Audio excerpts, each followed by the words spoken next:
But maybe by the time you finish, he has also gone into another surah. So the best thing for you to do is either be quiet and listen to him, or whilst he's reciting, you will be reciting alongside with him. You understand? Or as soon as he say what a dwali, then you also say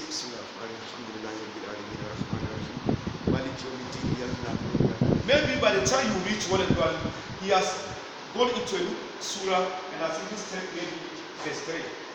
So the best thing for you to do is while the imam is reciting Alhamdulillah Rabbil Alameen, you recite it along with him. Ar-Rahman Ar-Rahim, Malik Yawmiddin, Iyyaka na'budu wa iyyaka nasta'in. Whilst he's reciting, you go along with him. And if you find it difficult, be quiet and listen. Period. When you are listening, it's also part of learning.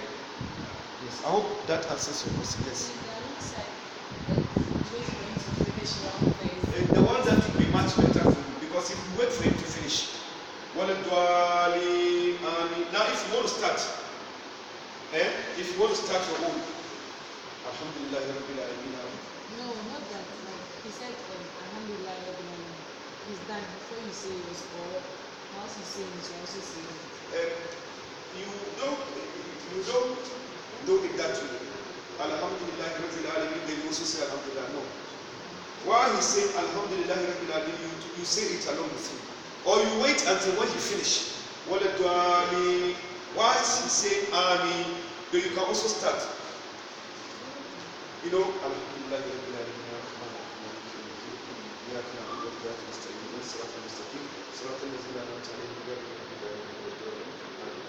maybe by the time you reach and he's in a different surah, that one is accepted. Or you can say it along with him, or you can be quiet and listen to him. You can choose any of the three. Thank you very much. I think this is a very important session. All our questions needed to be brought forth so that they will be answered for us. But because of time, but there are other questions coming up, and it's all on the Fatiha. And he was like, you've given us an option. You can decide to keep quiet and listen, and it's good to listen while still learning, or you can go ahead and recite it alongside. So he's asking that if you keep quiet and you recite it alone, while Fatiha is composing part of every salah. So you keeping quiet and just listening. Are you having salah? Fatiha, do you have enough Fatiha? So on your part, the imam is reciting, you're just quiet and listening. Are you having salah? Yeah. Imam is representing all of it. The Imam is representing all of it.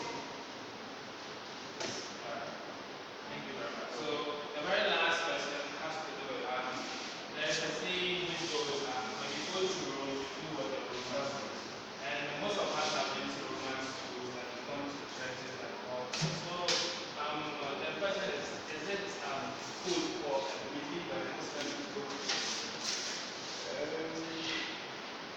There are conditions. For instance, I have been to church on so many occasions to preach.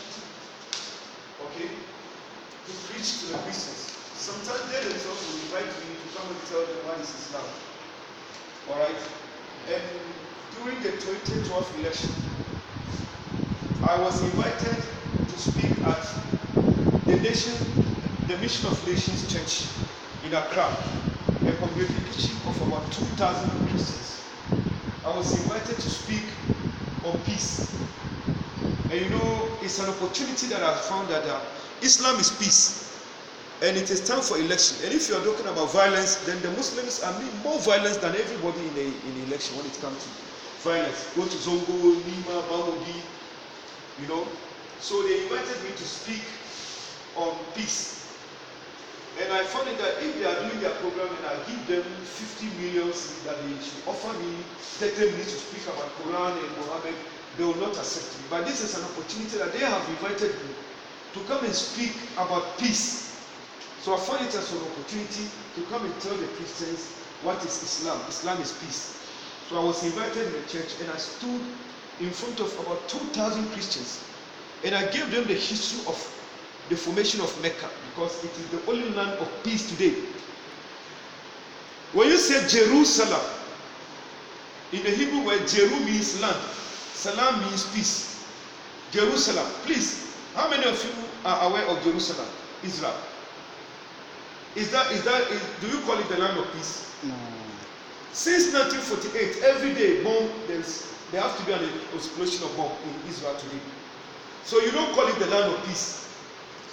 The only land of peace today is Mecca, where you see the whole people around the world will gather together at one place, and yet still there is no confusion. They will live in peace, no hunger, no nothing. You get what I'm saying? So today, the new land of peace is Mecca. I hope that answers it. So it's a believer into a church. No, you can't go to church to do any service. But if you are going to benefit them on our Islam, that one is accepted. But for you to go and have service, well, what are you going to teach? Or what are they going to teach you? You are going to church to have their service and then you go to mosque. That means you are hypocrite. But if they will invite you to come and speak, there is nothing wrong. To come and share your knowledge about Islam, it's nothing wrong. And in fact, when I was going to the church, I brought about 13 people who were formerly Christians, but today they are Muslims. So I invited them to come and see. We went to the church with them, and we sat, and they heard me speaking about Islam in the church. And after my lecture was over, in fact, they gave me a standing ovation. They gave me a standing ovation because when we say Muhammad, the Muslim will say Sallallahu Alaihi Wasallam, right? Yeah. Now when you say Muhammad, the Christian will say nothing. Alright? So psychologically, I said to them whilst I was on the pulpit, I said to them, the God of Shadrach, Meshach, Abednego, Elijah, Elisha, Jeremiah, John the Baptist, they heard a Muslim calling the names of prophets that are in the Bible.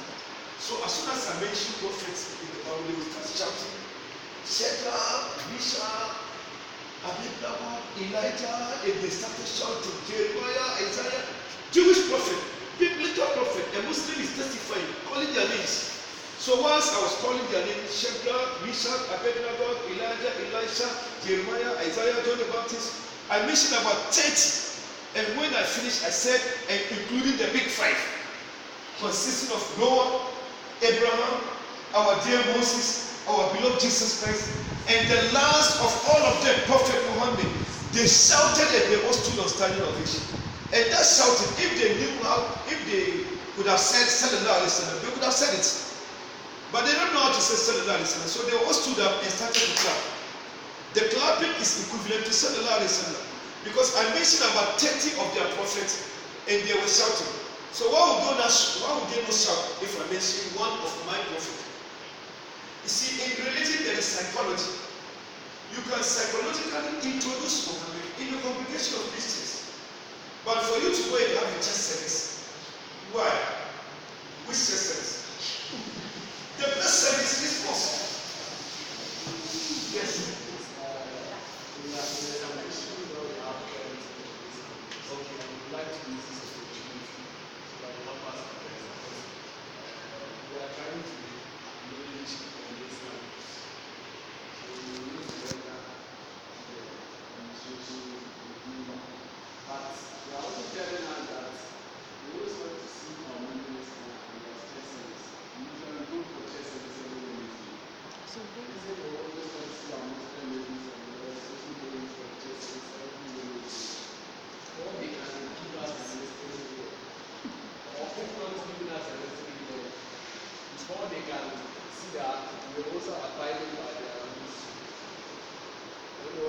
I do.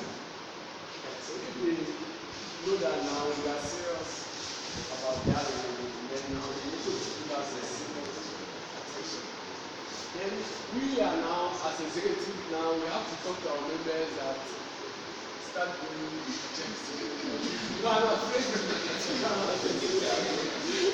It's difficult, honestly, because you know this is a high institution, right? Even when you attend secondary school, you are free to practice your religion. Let alone a higher institution.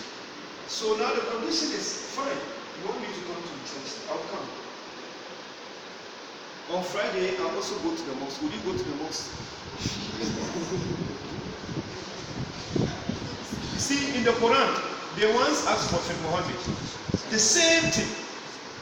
Okay, we don't doubt you, but let's make it 50-50 democracy.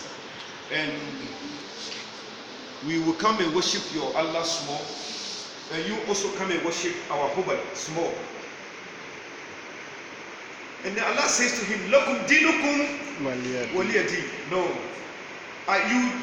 You do not worship that which I worship, and I will not worship that which you worship. Because number one, please listen to me, it's very important, very critical, especially to the seniors. You see, you can sit there with the school authority and you can plant the seed of thinking in their mind. Don't let it amaze you that the highest authority himself can be a Muslim. Because there are many things they are lacking. For instance,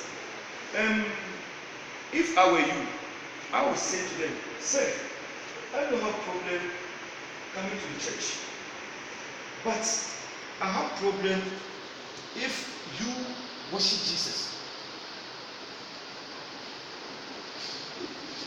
I am very comfortable anywhere the name of God is mentioned. It's my home. Alright? Say to them, you are very comfortable anywhere the name of God is mentioned. So if the name of God is mentioned in the church is your home. But unfortunately today, the name of God is being replaced by the name of Jesus. For instance, my sisters, listen to me. Some time gone by, we used to go to holidays in my village in Kumasi. At that time, I remember quite well when you asked the local people, and to say, you know the answer? Yes, I don't know. Yamina, that was yesterday. But today, go and ask them and say, and listen to what they say. Yes, I don't. Yes, I do. So now from Yamina has changed to Yes, I do. So ask them, when did Yamina change to Yes, I do? Because today, all what belongs to God, you are not giving it to Jesus. This is the point of discrepancies. Otherwise, we and the Christians, we are one. The line between us is not natural, it's artificial. It is somebody who has put a barrier between you and I. Otherwise, Jesus taught one God, and Muhammad has taught one God. So Jesus and Muhammad are brothers. For instance, you can say, sir, I would like to come and worship with you, but who are we going to worship? Is it Jesus or God? No answer. I will send my members to come to the church congregation, but I want to find out. We call it worship, right? Yes, I want to come and worship God, but are we worshiping God or are we worshiping Jesus? Good. If it is Jesus, then we don't worship Jesus. We worship God. Then you can quote the Bible. In St. John chapter number 17, verse 1. See, that's why I gave you this lecture.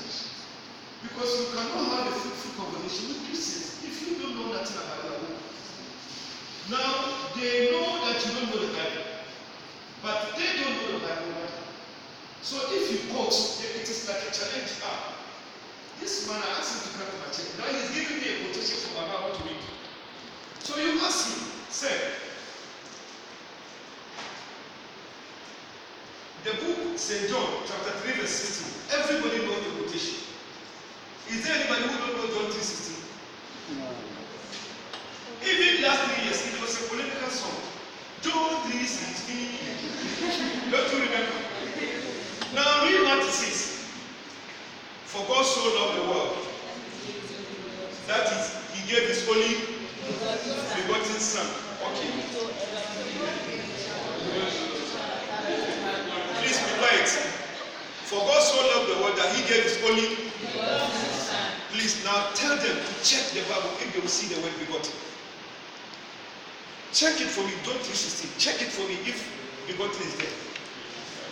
You see, these are whites. Check. Begotten is eliminated. Begotten is no more there. Have you seen John 3:16? John 3:16. Now read it for me. Please read it. For God so loved the world that He gave His only Son. Wait a minute. For God so loved the world that Only Son. Where is the begotten? Where is the begotten? You see, my brother, listen to me. These are some of the things that you show them. You see, sir, we have a problem with the Bible. Otherwise, we love reading the Bible. We are students.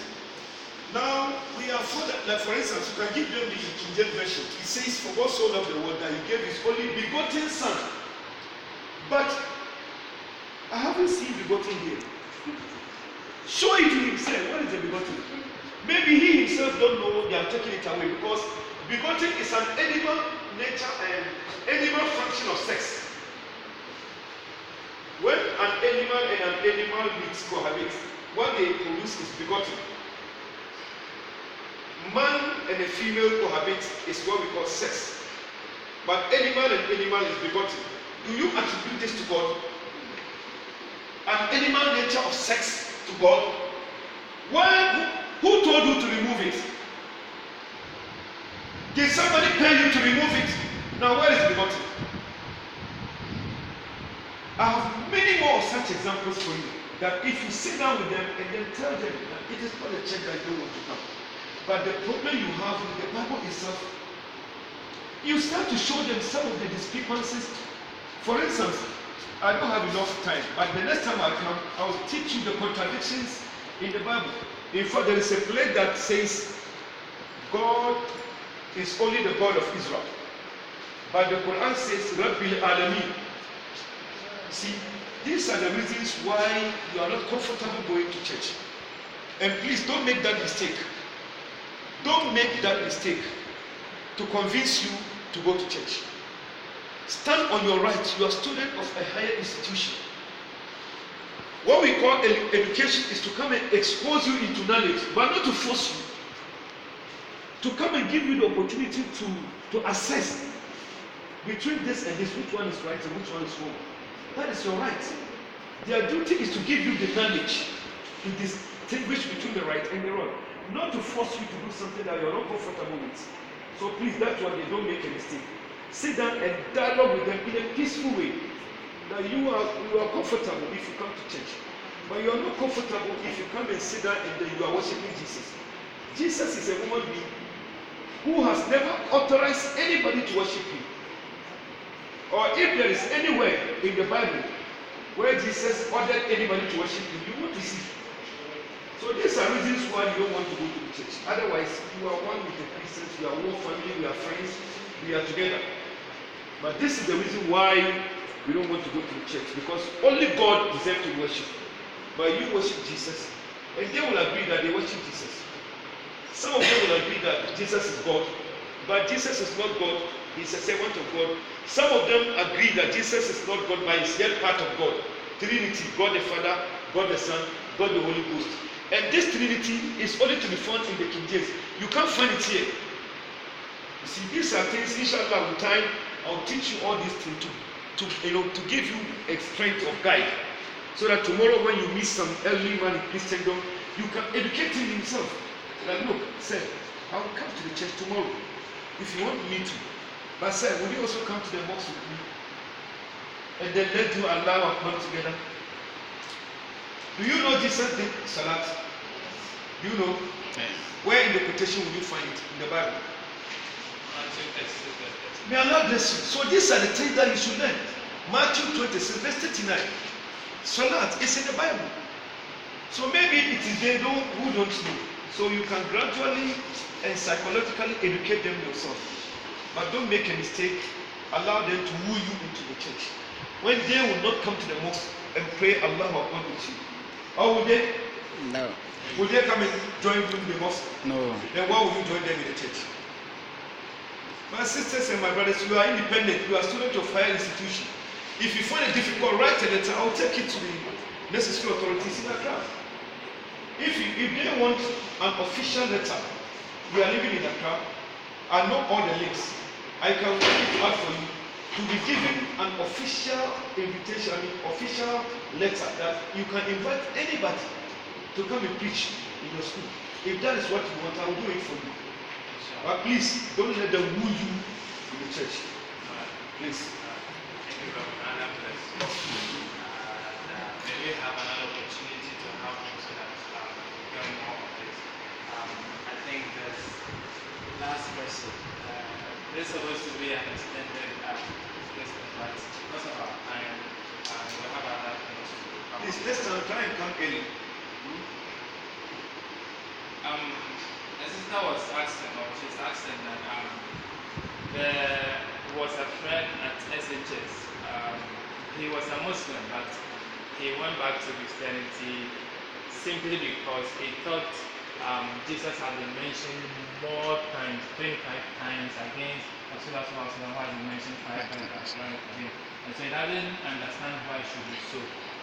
If Rasul Isa was mentioned or has been mentioned 25 times in the Quran, it means it's more important than Rasulullah or something like that. And that made him to go back to Christianity. So the question is,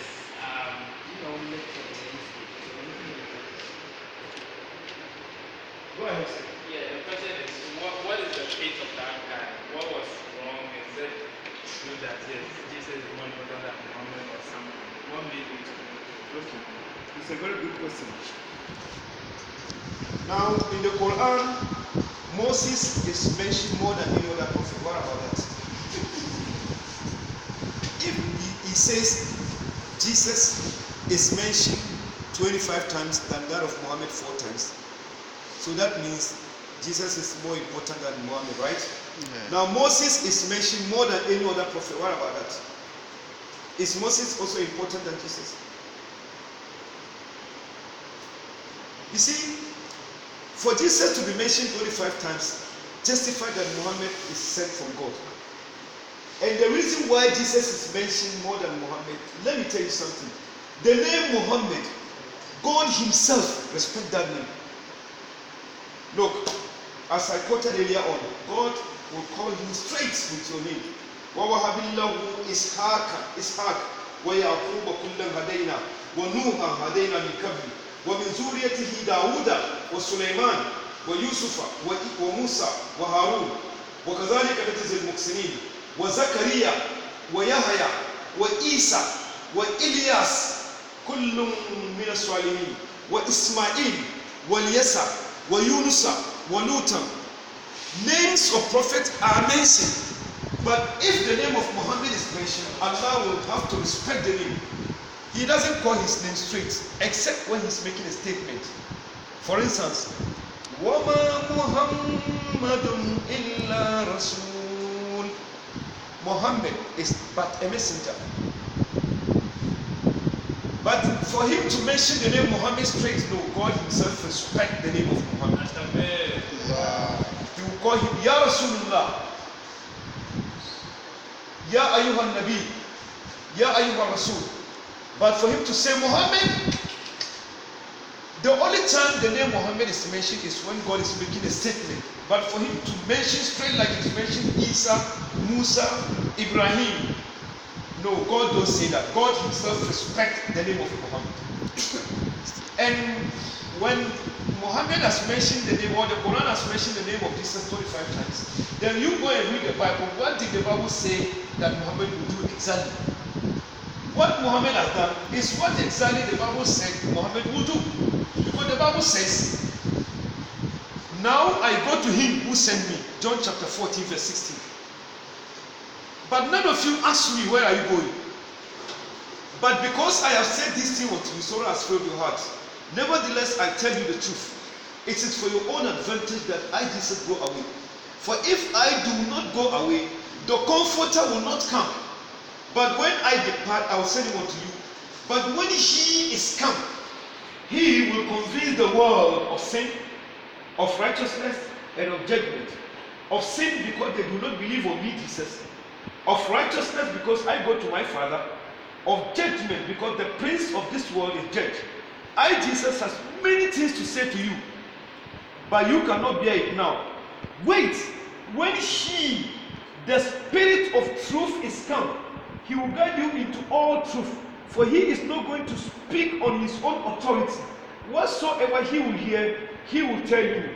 He will testify of me. He will testify of me. That means whatever you want to know about Jesus, you have to go and ask Muhammad. This is exactly what Jesus has said. Anything you want to know about Jesus, the best teacher is Muhammad. And that's why in the Quran, you know into details